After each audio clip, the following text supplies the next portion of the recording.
Yes. It's steel. But you can't be any geek off the street. Gotta be handy with the steel, if you know what I mean. Keeping it real.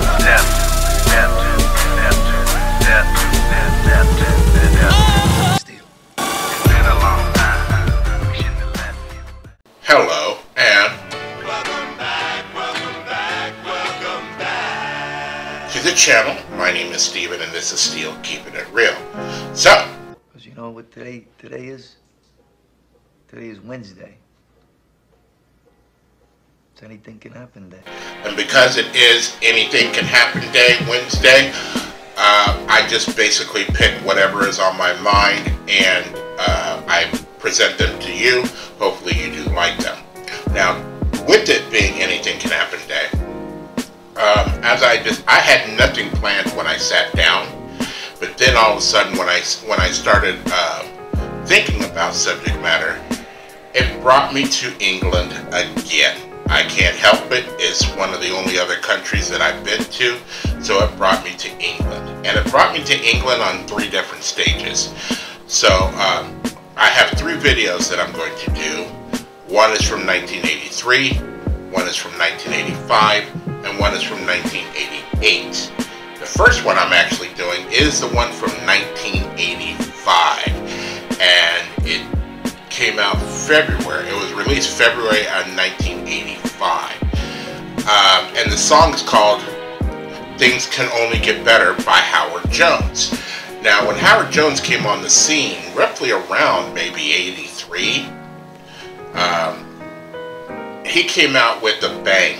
He came out with a bunch of hit songs, and if you were to even to look at a list of Howard Jones hit songs, you've got at least a dozen of them that were big hits, not necessarily in the United States, because I think you only had a couple that were big hits in the United States, like I Like to Get to Know You Well, and then there was, what was that one song where No One Is to Blame.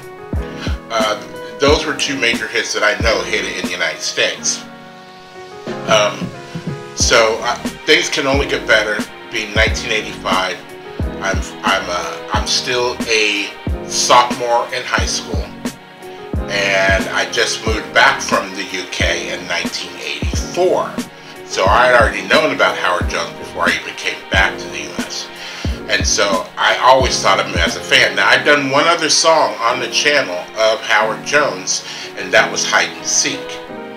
And that happened to be, like, I thought was a deep cut, a deep track. But it was a hit in the UK, but it might not necessarily have been a hit here. It wasn't even on the radar. So, I've always liked Howard Jones. He was a big technical wizard, along with Thomas Dolby, as far as things doing on the keyboard, and even to the point to where one time it was the Grammys or the American Music Awards, where they had, like, in this, like, ring, you had Herbie Hancock, Howard Jones, and was it Thomas Dolby? All in one ring as being like the kings of the keyboard at that time. It might have been Stevie Wonder. It's been such a long time, but I'll research that while I'm editing the video, and I'll probably put something here or there or down or over here. I don't like doing that over there. So, if you made it this far, please continue, or please hit the subscribe button. There you go, subscribe button, the like button, and the notification button, because I'm doing videos about 10 to 15 or more each and every week. So without any further ado, let's get into Howard Jones and Things Can Only Get Better. And here we go.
that was Things Can Only Get Better.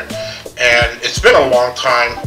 It's been a while, not a long time, since I've heard that song. And it just brought me back to that time frame because when that song came out, I actually had the 12-inch cut, the club mix, as it might be otherwise known as. And I just remember how when it came to that break where he goes, "Wah!" I can't say it because I don't have that kind of voice. The club mix actually did some serious, you know, cutting and edits and things like that. It was just really, really cool. But as you can see, he was a unique person. It just hit me because I don't know if I've ever really I have seen the video, but I probably saw the video back in 1985 and I haven't seen it since.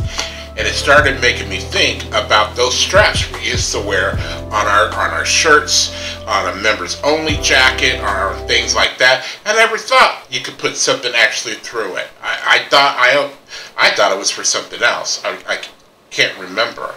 I thought it was like something to like put your hat into, but that was only if you were military and you had a beret. You stick your hat in there. I don't know. What would I know? But it was cool that he threw a sash through there. Hey. So, if you made it this far, I thank you very much for sticking around. I am on my way to 700 subscribers by Thanksgiving, and I think possibly by tomorrow I'll be at 600 subscribers. So there's that. I'm really, really happy about that. So in order for me to make my goal, I need for you to like, subscribe, share, comment, and peace.